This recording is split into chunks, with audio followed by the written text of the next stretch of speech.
position, but I heard him say something that you people lynch.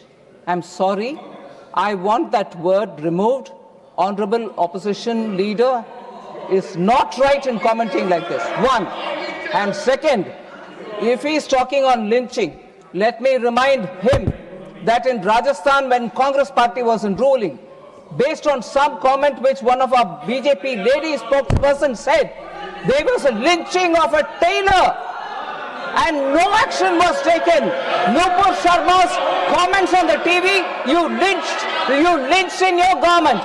Lynching happened in Rajasthan. Even more, sir, one more. In Kerala, during Congress rule, the hands of a teacher, Father Joseph, was chopped off. What action did Congress party take in Kerala? Father Joseph, both the hands were chopped off. And that was Congress government. In Rajasthan, based on a comment made by Nupur Sharma, our spokesperson on the television, their government into a dam when somebody went and chopped off, lynched the tailor. Is he talking about lynching? Is Leader of the Opposition talking about lynching? Please get correct. Please wind up. And Kerala first. Please wind up. Please wind up. Now. I'll take your seat. I am calling you. Please. I have to come one by one only. Already you have taken the 30 minutes of the individual members. There is no matters raised with permission is taking place. You please take your seat. You please take your seat. Let Bitaji. Unless you are taking your seat, I am not going to ask anybody to speak. What is this? 10 people can speak together. You please. I have already given you sufficient time for our honorable leader of opposition. Now, Tiruchi Shivaji. Sir, just two things, sir. One is Rule 238(3). 1 minute.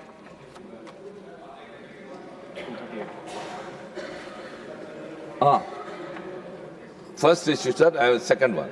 First is use offensive expression about the conduct or proceedings of the houses or any state legislature. Sir, the leader of opposition, Mr. Mallikarjun Kharge, has not mentioned any defaming of the other house, sir. Number one. Number two, your predecessor, earlier when there was an issue was discussed when it was under sub judice. We quoted Rule 238. He said, anything under the sky can be discussed on the floor of the Council of States. That ruling still stays, sir. Unless it is overruled, that rule still says, so we can discuss anything, sir. Thank you. No, what he said, I have given my ruling already. What Jawaharlal Nehru ji has said, that has been quoted by me. And again, you are raising the same point. You please 1 minute, I am coming to you. Please, yes.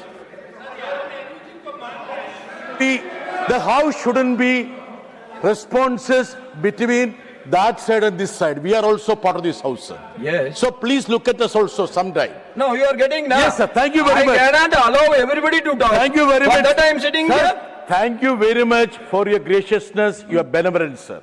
Sir, as Kharge said, Parliament comprises of Lok Sabha, Rajya Sabha and Honorable President. That's very important. These three institutions are part of this Parliament. Sir, but every house has its own duty to do now. Is it not? Sir, let me just say, sir. Continue. Though the President was kept away when it was inaugurated and when it was foundation law. Anyway, my point is simple, sir. Sir, for a parliamentary democracy, institution of the opposition leader is very important.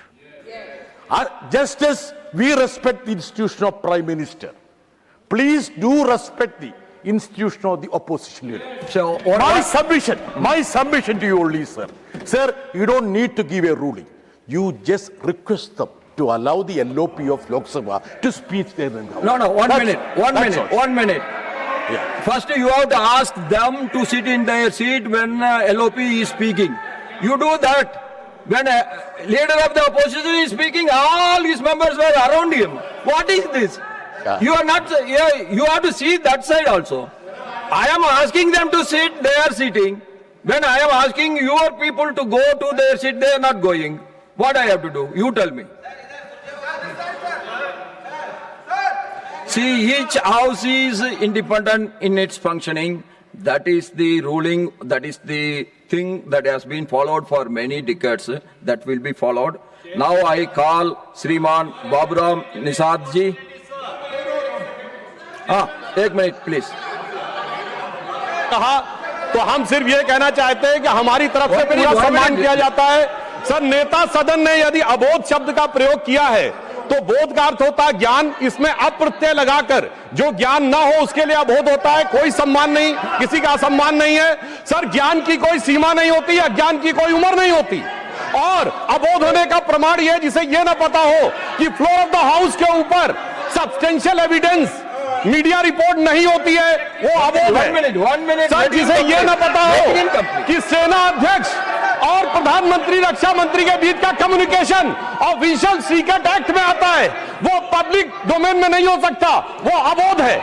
और sir, मैं ये भी कहना चाहता हूं, यदि किताब की बात है सर, मैं कोट करता हूं और इसको सब्सटेंशिएट कर सकता हूं. 19 नवंबर 1962 जवाहरलाल नेहरू ने अमेरिकी राष्ट्रपति जॉन एफ कैनेडी को लिखा कि हमें V2 बॉम्बर चाहिए, हमें स्क्वाड्रन चाहिए जिसका नेतृत्व आप करें.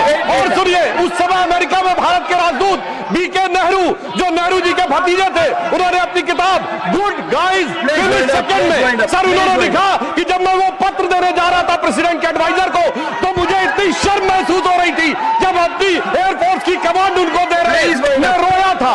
बीके नेहरू की किताब गुड गाइज फिनिश सेकंड. तो सर, ज्ञान और अज्ञान दोनों को समझ में रखकर तब देश के बारे में विचार करना चाहिए.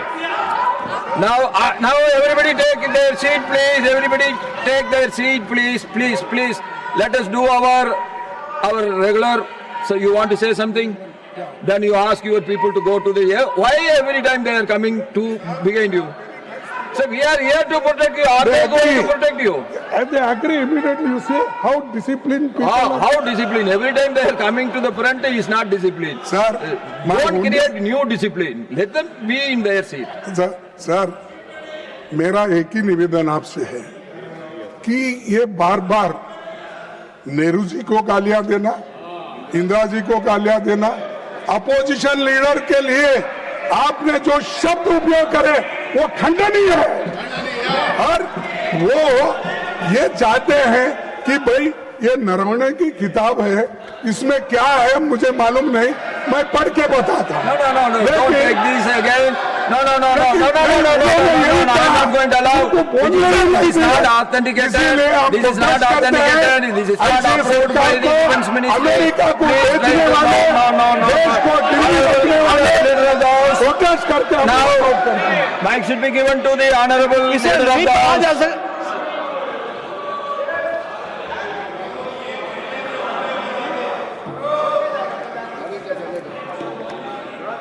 सभापति जी, आपने देख लिया प्रत्यक्ष को प्रमाण की क्या आवश्यकता है. प्रत्यक्ष को प्रमाण की क्या आवश्यकता है.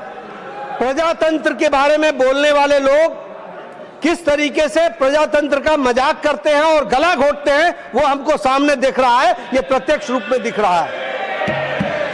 आपने सभापति जी लीडर ऑफ द ऑपोजिशन को एक बार नहीं 3 बार मौका दिया पूरी, और उन्होंने अपनी पूरी बात कही है, पूरी की पूरी बात कही है. लेकिन उनका एजेंडा कुछ और है. और उनका एजेंडा यह है कि जो प्रधानमंत्री मोदी जी के नेतृत्व में देश तीव्र गति से आगे बढ़ रहा है, उसमें कैसे विघ्न डाला जाए, कैसे बाधा डाली जाए, यह कांग्रेस पार्टी का एजेंडा हो गया है. और उनको जिस तरीके से भारत की जनता का आशीर्वाद प्रधानमंत्री मोदी जी को बारंबार मिल रहा है, वह इनसे सहा नहीं जा रहा है. ये बौखलाहट में आ गए हैं. They have become desperate and they have got nothing to do with the development of the country. They are self seekers. और इनको अपनी पार्टी और अपना हित, और अपने हित में भी एक परिवार का हित, वही दिखता है जिसके लिए काम कर रहे हैं. लोकसभा में क्या लोकसभा के स्पीकर को वहां की रूलिंग देने का पूरा अधिकार नहीं है? उन्होंने पूरा अधिकार का उपयोग किया है कि नहीं किया है? वहां के लीडर ऑफ द ऑपोजिशन को बोलने का पूरा मौका दिया गया। अब वो अगर संसदीय प्रणाली में ना बोलते हो, जिसके कारण उनको रोका जाता हो, तो यह कौन सी डेमोक्रेसी है कि जो नियम आप ही तय करोगे उसी के तहत चलेगा? अभी यहां पर भी आपने उनको रोका और वो वॉकआउट कर गए। यह तरीका नहीं होता है प्रजातंत्र चलने का। और आपके माध्यम से मैं देश को फिर से यह बताना चाहता हूं कि मोदी जी के नेतृत्व में चलने वाली सरकार हर विषय पर चर्चा करने के लिए तैयार है और हर तरीके से चर्चा करने के लिए तैयार है। जिन जिन विषयों को ऑपोजिशन लेकर के आई है उसका दोनों सदनों में चर्चा हुई है और यही स्पिरिट के साथ मोदी जी के नेतृत्व में यह सरकार आगे चलेगी। आज भी हम तैयार थे, हमने हर बात के लिए उनका जवाब दिया, उनको बताया, लेकिन जिन्होंने सीखना ही नहीं है, जिन्होंने समझना ही नहीं है, जिनका उद्देश्य प्रजातंत्र चले, हाउस चले, डेमोक्रेसी चले, यह नहीं है बल्कि एक परिवार की चले, तो उनको बता देना चाहते हैं ये 140 करोड़ का देश मोदी जी के नेतृत्व में आगे बढ़ रहा है, ये परिवार के बंधक नहीं बनेगा। इस बात को हमको ध्यान में रखना चाहिए। Thank you. नाउ श्रीमान बाबूराम निषाद जी। बहुत बहुत धन्यवाद माननीय सभापति जी। मैं आज इस सदन का राष्ट्रीय सुरक्षा से जुड़े एक अत्यंत विषय की ओर आकर्षित कराना चाहता हूं। विशेषकर हमारी अंतर्राष्ट्रीय सीमाओं की सुरक्षा में आ रही लॉजिस्टिक चुनौतियां और हालिया न्यायिक हस्तक्षेपों तथा प्रशासनिक विलंब के संबंध में महोदय, हाल ही में कलकत्ता उच्च न्यायालय ने एक ऐतिहासिक निर्णय देते हुए पश्चिम बंगाल सरकार को निर्देश दिया है कि 9 सीमावर्ती जिलों में स्थित भूमि को 31 मार्च 2026 तक सीमा सुरक्षा बल बीएसएफ को सौंपें। ये अत्यंत चिंताजनक है कि यह भूमि हस्तांतरण वर्ष 2016 से लंबित है, जबकि केंद्र सरकार द्वारा इसके लिए संपूर्ण भुगतान पहले ही स्वीकृत जारी कर चुका है। महोदय, 4096 किलोमीटर लंबी भारत बांग्लादेश सीमा एक बड़ा हिस्सा आज भी बिना बाढ़ के है। ये खुले हिस्से लंबे समय से राष्ट्र विरोधी गतिविधियों के लिए मार्ग बने हुए हैं, जैसे अवैध घुसपैठ, मवेशी तस्करी, मादक पदार्थों की तस्करी तथा जाली मुद्रा नोटों का प्रसार। अप्रैल 2025 में दक्षिण बंगाल फ्रंटियर में बीएसएफ कर्मियों ने मालदा के पास खुले सीमा क्षेत्र का लाभ उठाने वाले तस्करों से एक ही रात में 19 से अधिक मवेशियों को छुड़ाया। विडंबना है यह महोदय की राष्ट्र की सीमाओं की सुरक्षा जैसा संप्रभु दायित्व आज राज्य स्तर पर प्रशासनिक इच्छा शक्ति के अभाव के कारण बाधित हो रहा है। पश्चिम बंगाल सरकार उस पर निर्णय नहीं ले पाई है, जिससे लंबे कानूनी संघर्षों पर निर्भरता बढ़ी है। वर्तमान व्यवस्था जिसमें सीमा अवसंरचना के लिए राज्य सरकारों से अनापत्ति प्रमाण पत्र एनओसी और जटिल भूमि हस्तांतरण प्रक्रियाएं आवश्यक हैं, एक गंभीर रणनीतिक कमजोरी उत्पन्न कर रही है। राष्ट्रीय सुरक्षा को ना तो नौकरशाही जटिलताओं का बंधक बनाया जा सकता है, ना ही राजनीतिक उदासीनता का। अतः महोदय जी, मैं सरकार से निम्नलिखित उपायों पर विचार करने का आग्रह करता हूं।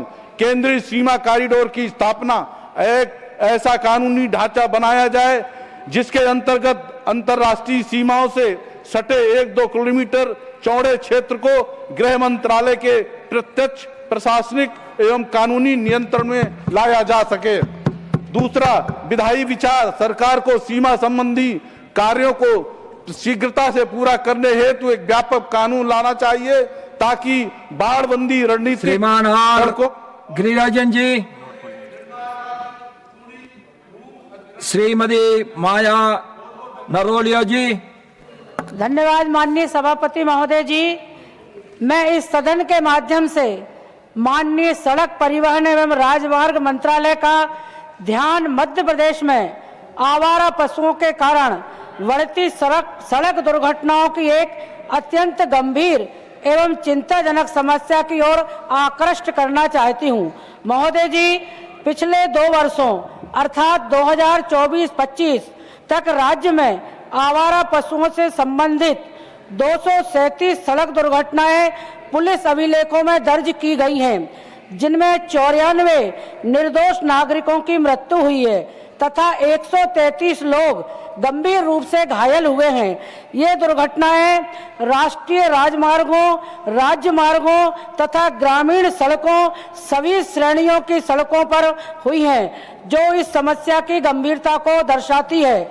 यह समस्या विशेष रूप से भोपाल, ग्वालियर, चंबल अंचल, श्योपुर तथा इंदौर भोपाल मार्ग एवं आसपास के क्षेत्रों में अत्यंत गंभीर रूप ले चुकी है। तेज गति वाले राष्ट्रीय राजमार्गों पर अचानक सड़क पर आ जाने वाले मवेशी, बसों, एम्बुलेंस, 2 पहिया एवं 4 पहिया वाहनों के लिए जानलेवा सिद्ध हो रहे हैं। माननीय महोदय जी, इन दुर्घटनाओं के कारण बहुमूल्य मानव जीवन की क्षति हो रही है, परिवार उजड़ रहे हैं तथा घायलों और उनके